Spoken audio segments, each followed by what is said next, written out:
Bang played the hearts out tonight, and Hitch, you know, did a great job. What can you say? All right, we'll see you in New York. All right. Kevin Brown and the whole clubhouse here, just ecstatic. I'll tell you. You know, it's something that you think about, you dream about, you visualize, and now it's happening. Back to you guys for right now. Shane loves getting down in that locker room, you know. He was 2 for 4 tonight with the walk, scored the first run of the game. Let's go down to Mel Proctor with Greg Vaughn. Like for you? No, it doesn't get any better than this. This is when you're a little kid and you're dreaming and you're watching it. One day you imagine yourself being there, and now we get the opportunity. You know, Hitch picked us up. He was outstanding. Guys played their heart out. I mean, you can't leave anything on the field, and we didn't. You know, that's the way we played all year, and it's been outstanding. How difficult was it for you sitting out when you were hurt? Very difficult. I mean, it's the hardest thing you can imagine. I mean, your whole life, you see yourself in a situation, and you see yourself out there playing. But, I mean, Vandy and Ruben, it's a total team effort. It's just not Greg Vaughn or Tony Gwynn or Ken Caminiti. It's called a team, and that's how we play. And I think that's why we're in this position right now, because all year it's been a team. It's not been I or me. We don't know what that is, and you know, so far so good. You had two. Thought that they would beat the Houston Astros.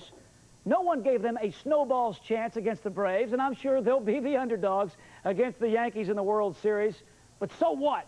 Padres love that underdog role, and today all they did was go into Atlanta, shut out the Braves to capture the National League pennant. They did indeed. Let's go to Turner Field, where they were painted up, fired up, and ready to go, but so was Sterling Hitchcock. In the bottom of the first, he strikes out Walt Weiss, and then he strikes out Chipper Jones. So a great start for Sterling. Padres got 2 on in the second inning. Chris Gomez rounds out to end the threat.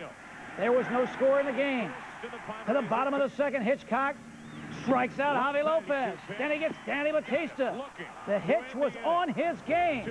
We go to the third. Walt Weiss with a pop-up to right field. Tony Gwynn looking right into that sun. Makes the catch. Still no score. Bottom of the fourth. Hitch facing Galarraga with 1 on. Got him 2. His 6th strikeout. Still no score. Then in the 6th inning, the floodgates open. Greg Vaughn, base hit into left field. Caminiti comes up, muscles it through the right side, and Greg Vaughn goes to third base. Then it's Jimmy Leyritz, slow roller. Chipper Jones only played at first, and Greg Vaughn is in. It's 1-0 Padres. And it's Wally Joyner. Right up the middle, base hit, scores Caminiti. It's a 2-0 ball game. Wally is money with men on base, and he has been all year. Then it's Sterling Hitchcock doing it. Oh, with the bat, the looper to left field. Batista boots it. Joyner comes in. Finley comes in. It's a 4-0 Padre lead, and Bobby Cox knows it ain't looking good. Kilby Barris, base hit right field. Gomez scores. It is 5-0 Padres. Hitchcock came out in the 6th. He gave up only 2 hits. Only 2. Mark Langston in the 7th. Gets Lockhart. Then in the 8th inning, Joey Hamilton's turn. He gets Williams. In the 9th, that's right, we supply the music. Trevor Hoffman facing Javi Lopez.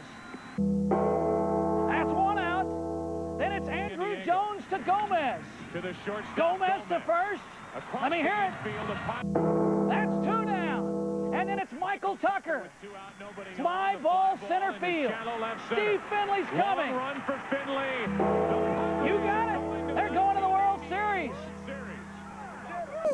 Oh, yeah. What's also nice is how Padre fans have seen this organization rebuild after the fire sale of the early 90s to this. So it's the situation that we believed we could do when things were going on. You know, there are a lot of people that were involved in creating something here in San Diego. It's funny how things have turned out. I mean, you were part of the rebuilding process in a franchise that went through a fire sale. Now, 5 years later, in the World Series. Can you put your finger on what that means to you? You know, no. I'm just happy to be here right now. You know, it's what you play for, and you know, you dream about it, and you come to spring training every year in hopes to get to where we're at, and where we're at, and it's a beautiful feeling. God, you know, John and Larry, I mean, it couldn't happen to a better guy. I mean, to see him stand up there, him and Larry holding that trophy, it's like, this is all the good that he's brought to the city of San Diego. you know, he's starting to reap a little of the benefits from it. Every owner obviously envisions hoping that someday they would see that final out. When that happened for you, can you describe what emotion was going through you, John? I can't even describe what's going on right now. I mean, this has just been an unbelievable experience. Guy who went through the fire sale, and your dad told you go play somewhere else. Yeah, he told me get the hell out of Dodge, was his words. Did you think about that? I thought about it a lot because my dad passed like 3 days after that conversation, and you know, I tried to explain to him that, you know, money isn't everything, winning isn't everything. I think sometimes the most important thing is being happy where you're at. Tonight the Padres will raise the flag in San Diego. Here's the 1-1 pitch. It's on the way to Tucker. Drive left center field in the air. Coming on quickly. Finley. He's under. He's got it. And the Padres drape the National League flag around their shoulders for 1998. Behold, Tucker. It wasn't a historic moment that turned a city upside down. The Padres are going to the 1998 World Series. I had the faith. I couldn't believe it. It's unbelievable. Can you believe it? Padre fans were hugging, dancing, even crying. We're proud. We're so proud. Tears in your eyes. I know. There goes the mascara. They yelled from bedroom windows, sidewalks,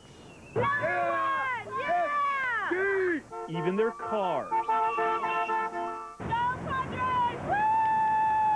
In Pacific Beach, an entire block had to be shut down. Padre fans just couldn't contain their excitement. The hoopla was just as crazy, just as loud, especially in the GASLAMP district.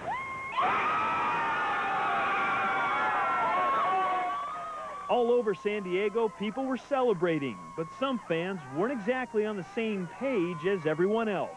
Griffith, our Derek Castillo is in the Big Apple. He's covering the series for us. He is now coming to us live from the house that Ruth built. Do you feel a sense of history there, Mr. Castillo? Oh, there is history all over this city, all over this stadium, huh? We've got plaques right here in the dugout, of course, in the outfield. We've got the beautiful plaques that commemorate the Yankee players, the great Yankee players who played here, and as you said, at the house that Ruth built. Of course, Yankees just finishing up batting practice right now. Let's show you what it looked like earlier when they were on the field all at once.